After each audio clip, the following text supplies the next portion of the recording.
വീട്ടിലേക്ക് കടന്നു വരുമ്പോൾ തന്നെ നമ്മൾ ഫസ്റ്റ് കാണുമ്പോൾ തന്നെ ഈ ഒരുപാട് കാര്യങ്ങളും ഇതൊക്കെ കാണുമ്പോൾ തന്നെ ഒരുപാട് കൗതുകം തോന്നുന്നുണ്ട്. മണ്ണിൽ നിന്നും കിട്ടുന്ന അല്ലെങ്കിൽ നീലമരി പോലത്തെ ഇലയിൽ നിന്നും കിട്ടുന്ന തുരിശിൽ നിന്നും കിട്ടുന്ന അങ്ങനെ ചില കളേഴ്സാണ് മ്യൂറലിൽ ശരിക്കും യൂസ് ചെയ്യേണ്ടത്. മെയിനായിട്ട് ഈ ഭഗവതി നമ്മളിപ്പോൾ വരച്ചിരിക്കുന്നത് ഉദാഹരണ വിഗ്രഹാന്തരണേന മാണിക്യമൗലീസ്പുരത്താരാനായക ശേഖരാം സ്മിതമുഖി മാപിന ക്ഷോരഹാം എന്ന് പറഞ്ഞാൽ ആ ധ്യാന ശ്ലോകത്തിൽ തന്നെ ഒരു താലം എന്ന് പറയുന്നത് ഒരു കൈയിൻ്റെ ഇത്രയും പോർഷൻ, ഇതൊരു താലം. ഇതിൻ്റെ 12 ഭാഗം എന്ന് പറയുന്നത് അങ്കുലം. ഒരു പ്യോർ അനാറ്റമി വെച്ചിട്ട് വരയ്ക്കുന്നതാണ് മ്യൂറൽ. ഇത് ബിന്ദുജമാണ്, അപ്പോൾ അത് കുത്തിടുന്നതാണ്. ഇത് പത്രികം എന്ന് പറയും, അപ്പോൾ ക്രോസ് റെറ്റിക്കുലേഷൻ എന്ന് പറയും. ഒരു സൈഡ് തൃക്കണ്ണ്, മറ്റേ സൈഡാണെങ്കിൽ കുങ്കുമം ഉണ്ടാവും, ഒരു സൈഡ് മൂക്കുത്തി. അപ്പം അങ്ങനെ മാറി മാറി മാറി ഒരു സൈഡ് കപാലമാലയാണെന്നുണ്ടെങ്കിൽ അപ്പുറത്ത് രത്നമാലയായിരിക്കും. കൃഷ്ണനെ വരയ്ക്കുന്നത് എൻറ്റയർലി ഡിഫറെൻറ്റ് വേറൊരു രീതിയിലായിരിക്കും. അപ്പോൾ ഇതിന് ഓരോന്നിനും ഈ മ്യൂറലിന് കണക്കുണ്ട്. നമ്മുടെ കൾച്ചറാണ് എന്ന് വിചാരിച്ച് മനസ്സിലാക്കി പഠിക്കാൻ ശ്രമിച്ചു കഴിഞ്ഞാൽ ഒത്തിരി നമുക്ക് പഠിക്കാനുള്ളതുണ്ട്. മുറിയിലേക്ക് വന്നു കഴിഞ്ഞാൽ കംപ്ലീറ്റ്ലി കൃഷ്ണമായാണ്, കംപ്ലീറ്റ്ലി ഒരു വൈഷ്ണവ രൂപങ്ങളും കാര്യങ്ങളും. ശിവനുണ്ട്, പാർവതിയുണ്ട്. അതുപോലെ 2 നില കെട്ടിടം കഴിഞ്ഞു, അതിൽ 6 AC വെച്ചു, അതിൻ്റെ മറ്റേ പ്ലഗ് വർക്ക് ചെയ്യുന്നില്ല, ഇലക്ട്രീഷ്യൻ പോയിട്ടുണ്ടെന്നൊക്കെ പറയുന്നത് അതൊക്കെ വെറുതെ. അങ്ങനെ പ്രകൃതിയായിട്ടിന്ന് രാവിലെ സൂര്യോദയം കണ്ട് രാത്രി കുറുക്കന്മാർ വരുമ്പോൾ കുറുക്കന്മാരുടെ കൂടെ കുറച്ച് നേരം വേണമെങ്കിൽ നിലവിളിക്കൊക്കെ ചെയ്യാം. രാവിലെ ആകുമ്പോൾ മയിൽ വരും. തെയ്യത്തിൻ്റെ ഓരോ കഥയുണ്ട്, പൂതവും തെറിയുമുണ്ട്. നമുക്ക് ദാരികനും തെയ്യത്തിൻ്റെ പല രൂപങ്ങളും പെരുങ്കളിയാട്ടവും എല്ലാം നമുക്ക് കാണാൻ കണ്ണൂരിൽ ഇങ്ങനെ ഓരോ സ്ഥലത്തുണ്ട്. ഇതിൽ 7 തരം റൈറ്റിംഗ് ഇതിനകത്തുണ്ട്. ഇതിനകത്ത് ഹൈക്കോ ഉണ്ട്, മൈക്രോ ടെയിലുണ്ട്, ഷോർട്ട് സ്റ്റോറി ഉണ്ട്, ഇന്നത്തെ ബുക്ക് ആത്മവിചാരം. ഇത് spirituality, life spirituality and more. അന്ന് ക്രിസ്തയ്യർ എന്നുള്ള പേരിൽ എഴുതിക്കൊണ്ടിരുന്നത്. അങ്ങനത്തെ നോവലായിരുന്നു all you need is love. Pure linear നോവലാണ്. ഒരു കോളേജിൽ പഠിക്കുന്ന 2 പേരുടെ പ്രണയവും അത് നടക്കാതെ പോകുന്നത്, പിന്നെ അവർ കാണുന്നത്, അങ്ങനത്തെ ഒരു നോർമലായിട്ടുള്ള സ്റ്റോറി.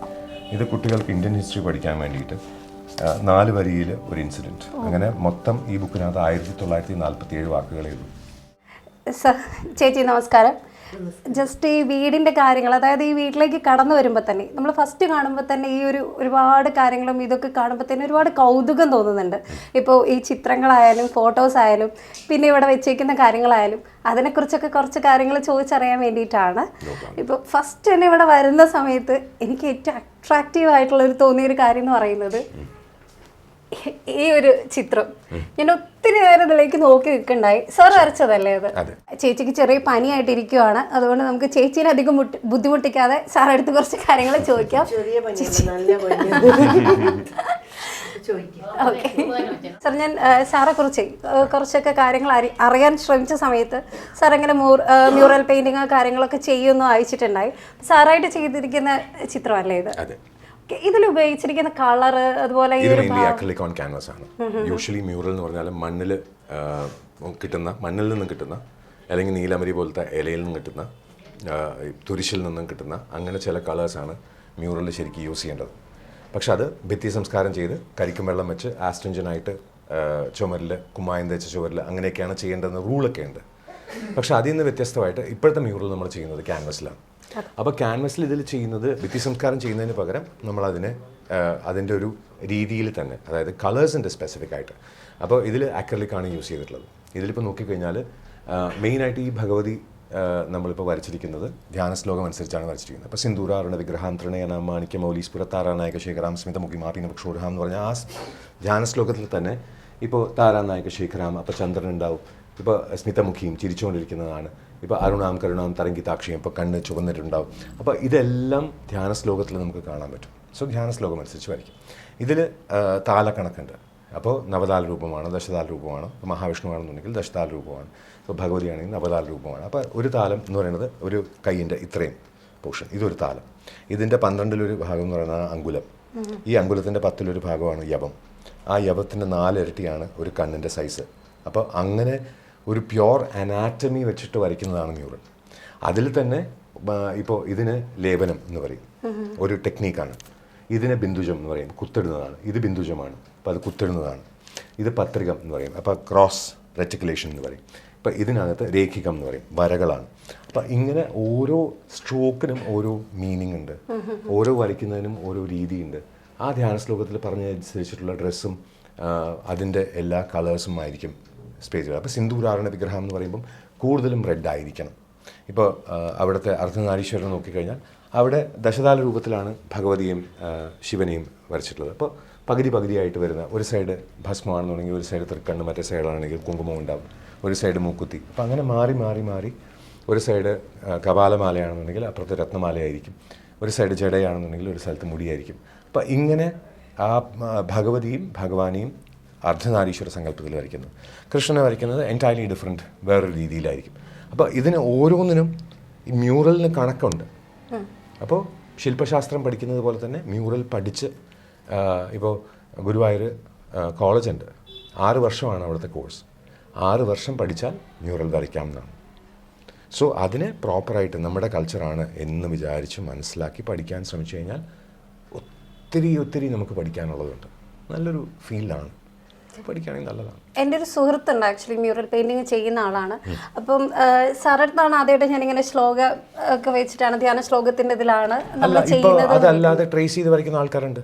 പക്ഷെ അത് മ്യൂറലാണെന്ന് നമുക്ക് പറയാൻ പറ്റും. ധ്യാന ശ്ലോകം മനസ്സിലാക്കാതെ നമ്മൾ വരയ്ക്കുന്ന ഒരു ചിത്രത്തിനെ നമ്മൾ അങ്ങനെ പറയാൻ പറ്റുമോ? മ്യൂറലാണെന്ന് പറയാൻ പറ്റുമോ? കാരണം മ്യൂറലിനകത്ത് ഒന്നിലും ഒരു കഥ പറയണം, അല്ലെങ്കിൽ ഒരു ഭഗവാന്റെ രൂപം വേണം. അപ്പോൾ അതിൻ്റെ ആ ഒരു സ്പെസിഫിക് രീതി ഇല്ല എന്നുണ്ടെങ്കിൽ അതിനെ മ്യൂറൽ എന്ന് പറയാൻ പറ്റില്ല. വെറുതെ ഒരു ചുമർ ചിത്രത്തിനെ മ്യൂറലാണ് എന്ന് നമുക്ക് പറയാൻ പറ്റില്ല. ചുമർ ചിത്രമാവാം. നമുക്ക് വെറുതെ ഒരു കൊച്ചുകുട്ടി ക്രയോൺ എടുത്തിട്ട് മതിൽ വരയ്ക്കുന്നതിനും നമുക്ക് ചുമർ ചിത്രം എന്ന് പറയാം. പക്ഷെ അത് മ്യൂറലാവില്ല. മ്യൂറലിന് കണക്കുണ്ട്. അത് നവതാൽ രൂപം, ദശതാൽ രൂപം, അഷ്ടതാൽ രൂപം. ഇപ്പം ഞാൻ മനുഷ്യനാണ്, എൻ്റെ ഒരു താലം, അതായത് ഈ ഡിസ്റ്റൻസ് മെഷർ ചെയ്ത് കഴിഞ്ഞാൽ ഞാൻ 8 താലമേ ഉണ്ടാവുള്ളൂ. നിങ്ങളുടെ ഒരു താലം മെഷർ ചെയ്ത് കഴിഞ്ഞാൽ നിങ്ങൾ 8 താലമേ ഉള്ളൂ. അപ്പം നമ്മൾ മനുഷ്യരാണ്. ഇത് 9 ആകുന്ന സമയത്ത് ഞാൻ ദൈവമായി, 10 ആയി കഴിയുമ്പോൾ ഞാൻ മഹാദേവനായി അല്ലെങ്കിൽ മഹാവിഷ്ണുവായി. സോ അങ്ങനത്തെ കണക്കാണ്, അനാറ്റമിക്കൽ കണക്കാണ് മ്യൂറൽ പറയുന്നത്. മ്യൂറൽ പ്രോപ്പറായിട്ട് ആസ്വദിച്ച് പഠിക്കേണ്ട ഒരു കലയാണ്. ഇപ്പം ക്ഷേത്രങ്ങളിലൊക്കെയാണ് അവർ വരയ്ക്കുന്നത് യൂഷ്വലി. ഇപ്പം മ്യൂറൽ ആർട്ടായിട്ട് അവർ ചെയ്യുന്നത് ക്ഷേത്രങ്ങളിലാണ്. അപ്പം അങ്ങനെ ചെയ്യുന്ന സമയത്ത് നമ്മൾ ഈ ധ്യാന ശ്ലോകങ്ങൾ ബേസ് ചെയ്ത് തന്നെ ചെയ്യണമെന്ന്. തീർച്ചയായിട്ടും ധ്യാന ശ്ലോകത്തിനെ ബേസ് ചെയ്താണെങ്കിൽ ഒരു ഭഗവാന്റെ ചിത്രം മാത്രം. അതല്ല കഥയെ ബേസ് ചെയ്തിട്ടാണെന്നുണ്ടെങ്കിൽ ആ കഥയുടെ രൂപം അനുസരിച്ച് എങ്ങനെയാണ് ആ കഥയിൽ നിഷ്കർഷിക്കുന്നത്. അപ്പോൾ അതിനകത്ത് ചിലപ്പോൾ മഞ്ഞ പീതാംബരം എടുത്ത കൃഷ്ണൻ എന്ന് പറയുമ്പോൾ അത് നമ്മൾ അങ്ങനെ വരച്ചേ പറ്റും. അതിന് നമുക്ക് ഒരു ഫ്രീഡം എന്നുള്ളതിനേക്കാളും കൂടുതൽ നമുക്കൊരു ഗൈഡ് ലൈൻസ് ഉണ്ട്. നമ്മൾ വെറുതെ അഴിച്ചു വിട്ട് കഴിഞ്ഞാൽ എന്തും ചെയ്യേ എന്ന് പറയുന്ന പോലെ അല്ല. മ്യൂറലിന് ഇങ്ങനെ ഒരു ചിട്ടയുണ്ട്, ഈ ചിട്ടയിലൂടെ പോകൂ എന്ന് പറയുമ്പോൾ അതിന് ഭംഗിയുണ്ട്. സർ, ഈ ഒരു മുറിയിലേക്ക് വന്നു കഴിഞ്ഞാൽ കംപ്ലീറ്റ്ലി കൃഷ്ണമായാണ്, കംപ്ലീറ്റ്ലി ഒരു വൈഷ്ണവ രൂപങ്ങളും കാര്യങ്ങളും. ശിവനുണ്ട്, പാർവതിയുണ്ട്, പക്ഷേ ഞങ്ങളുണ്ട്, മനുഷ്യരുണ്ട്, ദേവന്മാരുണ്ട്, എല്ലാവരും ഉണ്ട്, തെയ്യമുണ്ട്, എല്ലാവരും ഉണ്ട്. പക്ഷേ ഏറ്റവും കൂടുതൽ കാണുന്നത് കൃഷ്ണന്റെ രൂപങ്ങളാണല്ലോ. അപ്പൊ സ്പെസിഫിക്കലി അങ്ങനെ ഒരു വൈഷ്ണവാരാധന ഉള്ള ആളാണോ? ഇല്ല, ഞാനൊരു ശൈവായിട്ടാണ്, അയ്യരാണ്. പക്ഷേ എനിക്ക് കൃഷ്ണൻ ഇഷ്ടമാണ്. എനിക്കങ്ങനെ പറയുന്നതിൽ വിരോധമില്ല. ഞാൻ ഒരു അടഞ്ഞ ചിന്താഗതിയോടുകൂടി ഞാൻ ശൈവായിട്ടാണ്, അതുകൊണ്ട് ഞാൻ കൃഷ്ണനെ ഭജിക്കില്ല എന്നൊന്നും പറയുന്ന അത്രയ്ക്കൊരു അറിവില്ലാത്തവനാണെന്ന് ഞാൻ കരുതുന്നില്ല. കാരണം ഇപ്പോൾ തമിഴിൽ ഹരിയും ശിവനും ഒன்று, ഹരിയാദവൻ വായില മണ്ണ് എന്നൊരു ചൊല്ലുണ്ട്. അത് പിന്നെ അറിയാദവൻ വായില മണ്ണ് എന്ന് പറഞ്ഞ ആൾക്കാർ ഇത് ചെയ്യുന്നുണ്ട്. അതുപോലെ തന്നെ സന്ധ്യാവന്ദന സമയത്ത് നമുക്ക് പറഞ്ഞു പഠിപ്പിക്കുന്ന ഒരു രീതിയുണ്ട്. ആകാശാത് പതിതം തോയം ഇതാഗച്ഛതി സാഗരം സർവദേവ നമസ്കാര കേശവം പ്രതി ഗച്ഛതി. ആകാശത്ത് നിന്ന് മഴ പെയ്ത് അത് അരുവിയായി ഒഴുകി എങ്ങനെയാണോ കടലിൽ പോയി ചേരുന്നത്, അതുപോലെ ഏതാൾ പ്രാർത്ഥിച്ചാലും അത് അവസാനം ആ കേശവനിലേക്ക് തന്നെ ചെന്നെത്തും. So I don't have a problem. എല്ലാ ദൈവങ്ങളെ ആരാധിക്കുന്ന ഒരു വ്യക്തി തന്നെയാണ്. എല്ലാ ദൈവങ്ങളില്ല, ഒരു ദൈവം ഇല്ലല്ലോ.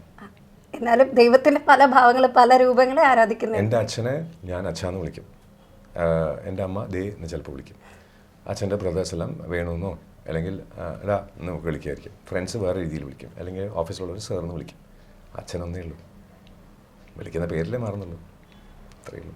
ഓക്കെ സാറിനിപ്പോൾ ഇത് 3 വീടല്ലേ ഇപ്പം നിലവിലുള്ളത്? ഈ ഒരു വീട്, കൊച്ചിയിലൊരു വീട്, കണ്ണൂരൊരു വീട്, ഈ ലോകം മുഴുവനും വസുദൈവ കുടുംബകം എന്നുള്ള ചിന്താഗതി. ഇപ്പോൾ എല്ലാവരും പറയുന്നത് പോലെ സാറും ദിവ്യയും വീട്ടിൽ വരണം. അപ്പോൾ കുഞ്ഞുമോളെയും എന്നെയും വിളിക്കുന്ന ആ വീടെല്ലാം ഞങ്ങൾക്ക് തുറന്നു വയ്ക്കുന്ന ഏത് വാതിലും ഞങ്ങളുടെ വീടായിട്ട് തന്നെയാണ് ഞങ്ങൾ വിചാരിക്കുന്നത്. ഒരിക്കലും അതൊരു അന്യ വീടായിട്ട് കരുതുന്നില്ല. പാവം നേരത്തെ പറഞ്ഞ പോലെ എനിക്കിനി വിദേശത്ത് പോകാൻ പറ്റില്ല, എല്ലാം സ്വദേശമായിപ്പോയി. പിന്നെ 3 വീട് എന്ന് പറയുന്നത് അച്ഛൻ്റെ വീടാണ്. അച്ഛൻ എറണാകുളത്ത് വെച്ച വീട്, അച്ഛൻ ട്രിവാൻഡ്രത്ത് വാങ്ങിച്ച വീട്, കണ്ണൂർ ഞാനൊരു സ്ഥലം വാങ്ങി അതിൽ വീട് വെക്കുന്നുണ്ട്. അതായിരിക്കാം എൻ്റെ പേരിലുള്ള ഞാൻ വെക്കുന്ന എൻ്റെ വീട്, അതെൻ്റെ കുടുംബത്തിന് വേണ്ടിയിട്ടുള്ള വീട്. അവിടെയൊക്കെ എങ്ങനെയാണോ കംപ്ലീറ്റ്ലി? ഇല്ല, അവിടെ തറ കഴിഞ്ഞിട്ടേ ഉള്ളൂ. ഇപ്പം ഈ പറയുന്ന പോലെ 2 നില കെട്ടിടം കഴിഞ്ഞു, അതിൽ 6 AC വെച്ചു, അതിൻ്റെ മറ്റേ പ്ലഗ് വർക്ക് ചെയ്യുന്നില്ല, ഇലക്ട്രീഷ്യൻ പോയിട്ടുണ്ടെന്നൊക്കെ പറഞ്ഞു. അതൊക്കെ വെറുതെ വർക്ക് നടക്കുന്നേ ഉള്ളൂ. കണ്ണൂർ എവിടെയത് സ്ഥലം എവിടെയാണ് എടുത്തേക്കുന്നത്? അത് പൈതൽ മലയ്ക്ക് പോകുന്ന വഴിക്കാണ്, പെരുമ്പടവം എന്ന് പറയും. പെരുമ്പടവം ഭാഗത്ത്. പെരുമ്പടവം ഭാഗത്ത് ഒരു മലയുടെ മുകളിലായിട്ട് ഒരു ചെറിയൊരു സ്ഥലം. അപ്പോൾ അവിടെ ഒരു വീട് വയ്ക്കുന്നുണ്ട്. അവിടെ കുറേ കാട് പിടിച്ച് കുറേ ചെടിയൊക്കെ ഉണ്ട്.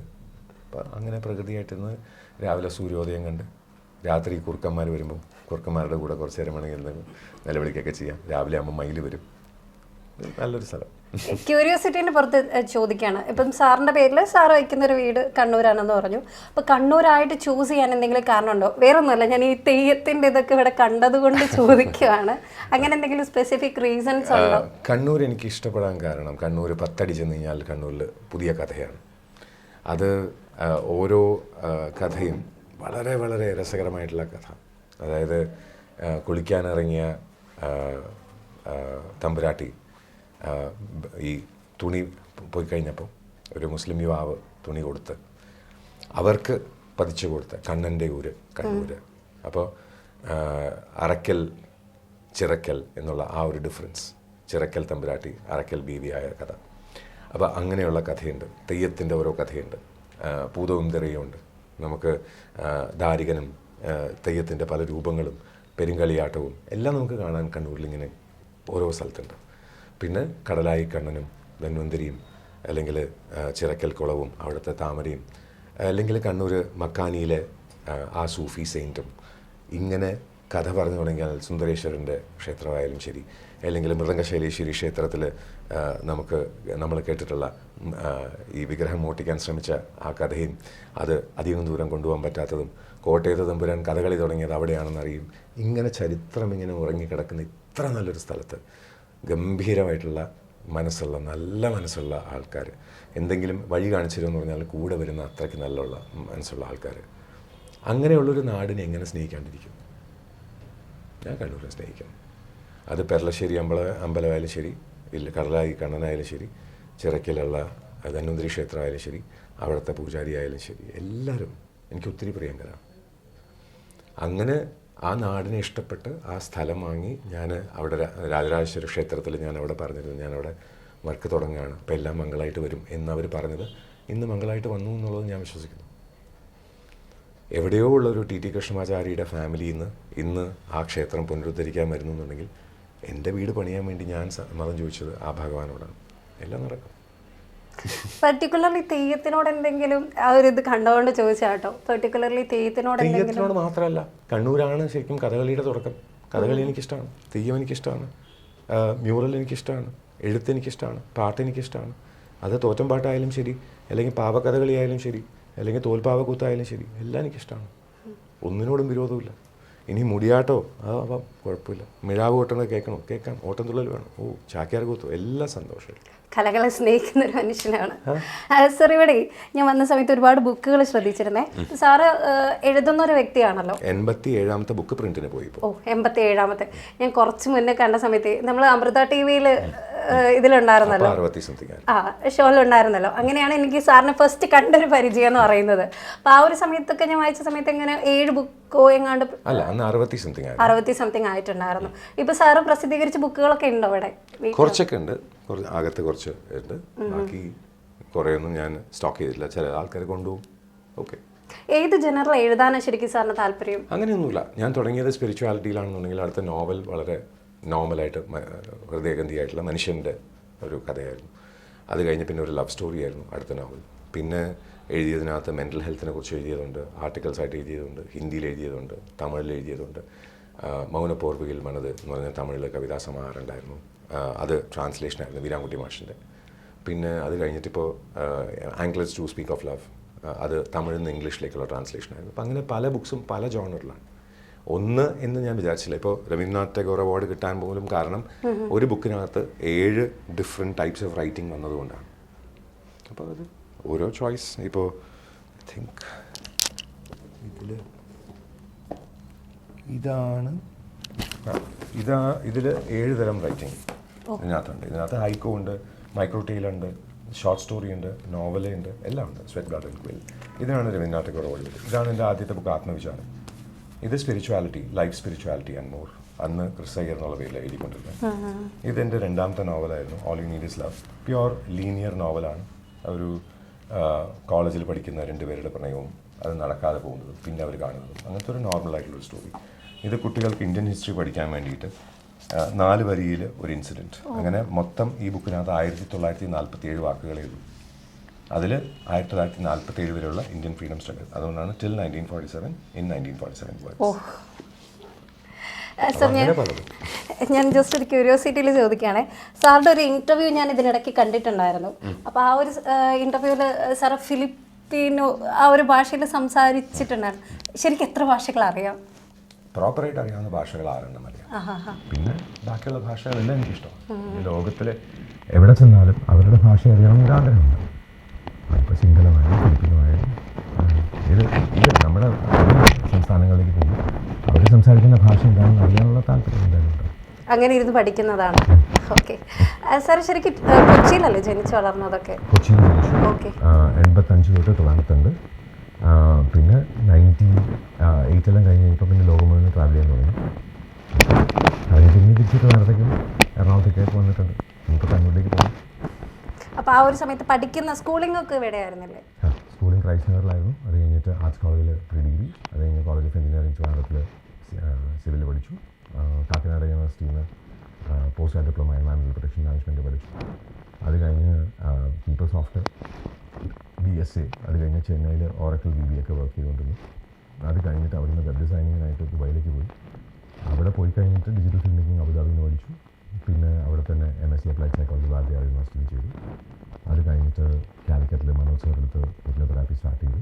പിന്നെ level 1, level 2, level 3 GM Bangalore life matters ക്ലിനിക്കിൽ ചെയ്തു.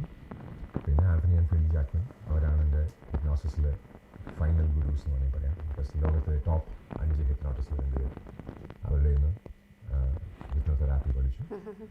പിന്നെ അതിനുശേഷം LLB ലോ അക്കാഡമിയിൽ എടുത്തു. LLM ഇപ്പോൾ OP ജില്ലാളിൽ കംപ്ലീറ്റ് ചെയ്തു. പക്ഷേ എക്സാം എഴുതാൻ പറ്റിയിട്ടില്ല. ഇനിയും പഠിക്കണം. ശരിക്കും ഒരുപാട് കരിയേഴ്സ് ഇങ്ങനെ പഠിക്കാനുള്ള, ഒരുപാട് കാര്യങ്ങൾ പഠിക്കാനുള്ള ഒരു ഇൻട്രസ്റ്റിൻ്റെ പുറത്ത് പഠിക്കുന്നതാണ്. എല്ലാവരും അറിയില്ല ഇങ്ങനെ പഠിക്കാൻ ഇഷ്ടമാണ്. ഇപ്പോൾ ലോയറായിട്ട് ഇത് പഠിച്ചിട്ടുണ്ടായിരുന്നല്ലോ, വർക്ക് ചെയ്തിട്ടുണ്ടോ? ലോയറായിട്ട് പ്രാക്ടീസ് ചെയ്യുന്നുണ്ടല്ലേ? ഓക്കെ സാർ, എനിക്കൊരു പ്യോർ ക്യൂരിയോസിറ്റീൻ്റെ പുറത്തായിട്ട്, അപ്പോൾ സാറ് നേരത്തെ സംസാരിക്കുമ്പോൾ അതിനൊക്കെ അതിൻ്റെ പുറത്ത് ചോദിക്കുന്നതാണ്. ഇപ്പോൾ ഈ ഒരു താടി വളർത്തുന്നത് ഞാൻ പണ്ട് സംസ്കൃതം പഠിച്ച സമയത്ത് പഠിച്ചിട്ടുള്ളൊരു കാര്യമാണ്. ഇപ്പോൾ സാത്വികമായിട്ട് അല്ലെങ്കിൽ ബ്രഹ്മചര്യം അങ്ങനെയുള്ള ഒരു ഇതിലൊക്കെ നമ്മൾ ഇത് ദീക്ഷ വളർത്താറുണ്ട്, ഇങ്ങനെ വളർത്താറുണ്ട്. അതിൻ്റെ പുറത്ത് വളർത്തുന്നത് ദീക്ഷ എന്നുള്ള വാക്കിന് 2 അർത്ഥമുണ്ട്. ദീക്ഷ മീൻസ് ബീങ് എ ഡിസൈപ്പിൾ എന്ന അർത്ഥമുണ്ട്, താടി എന്ന അർത്ഥമുണ്ട്. രണ്ടും വളരും തോറും അതിൻ്റെ ഒരു ഇതിൽ വളർത്തുന്ന അങ്ങനെയൊന്നുമില്ല. ഇതിപ്പം പത്രമാറ്റിൻ്റെ കണ്ടിന്യൂറ്റി കഴിഞ്ഞാൽ മുറിക്കാവുന്നതാണ്. അത്രയേ ഉള്ളൂ. Okay, fine. ഓക്കെ, അപ്പോൾ എനിക്ക് ഈ ഒരു ചിത്രവും കാര്യങ്ങളും ഇത് കംപ്ലീറ്റ്ലി സാറ് ചെയ്തതാണോ അതോ എല്ലാം സാറ് ചെയ്തതാണ്? സാർ ചെയ്ത ഒരു പടം മാത്രമല്ല, ബാക്കിയെല്ലാം ഞാൻ ചെയ്തതാണ്. ഓക്കെ.